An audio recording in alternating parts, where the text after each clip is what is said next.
Bom, amores, o assunto de história de hoje vai ser sobre capitanias hereditárias, tá? Presente na página 33 do livro de vocês. Bom, o rei de Portugal recebeu o relato de Martim Afonso de Souza de que as expedições não estavam resolvendo os problemas do Brasil. Portugal enfrentava uma crise financeira e não possuía recursos para continuar colonizando o Brasil. Com isso, o rei Dom João III decidiu adotar, em 1534, um novo sistema de colonização. Dividiu o Brasil em 15 lotes de terras. Cada lote ficou conhecido como capitania hereditária. Recebeu este nome porque era passada de pai para filho, ou seja, uma herança. E as terras foram doadas a 12 pessoas de sua confiança. Alguns ficaram com 2 lotes, tá? Ou seja, uma pessoa só ficou com 2 lotes, tá? Algumas pessoas, não todas, tá bom? Cada pessoa que recebeu o lote de terra ficou conhecida como donatário. Eles não eram os donos da terra, mas tinham como função administrar, colonizar, proteger e resolver os problemas do seu lote com os seus próprios recursos.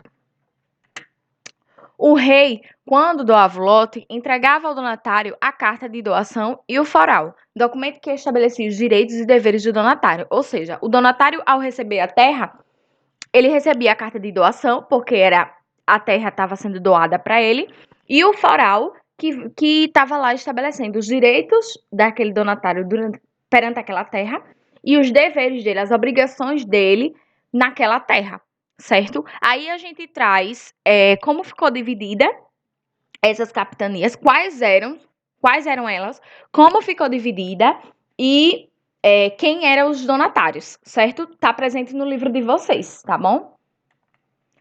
Quais eram esses direitos que apareciam no foral? Cobrar impostos, exercer a justiça estabelecida pelo rei, receber parte dos tributos, que é os impostos, doar terras para quem quisesse cultivá-las, escravizar os indígenas, instalar engenhos de açúcar.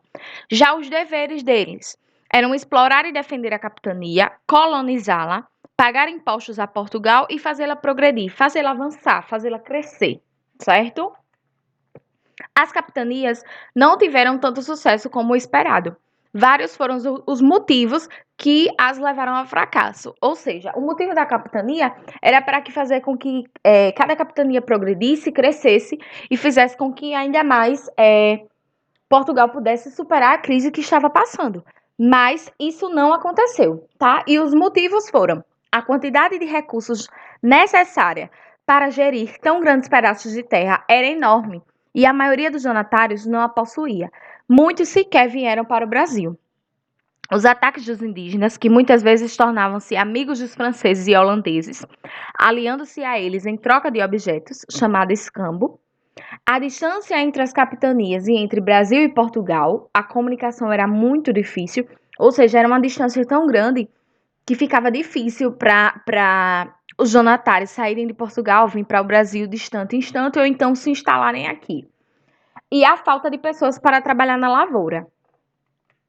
Apenas 2 capitanias prosperaram, ou seja, apenas 2 capitanias cresceram, tá? São Vicente, que tinha como donatário Martim Afonso de Souza, devido ao desenvolvimento da cana-de-açúcar e da criação de gado, e Pernambuco, devido à plantação da cana-de-açúcar que apresentou ótimos resultados por causa do clima e do solo favoráveis. Seu donatário era Duarte Coelho. Mesmo não tendo mais sucesso, o sistema de capitanias hereditárias só foi encerrado em 1759 pelo Marquês de Pombal. Bom, amores, qualquer dúvida lá no grupo do WhatsApp.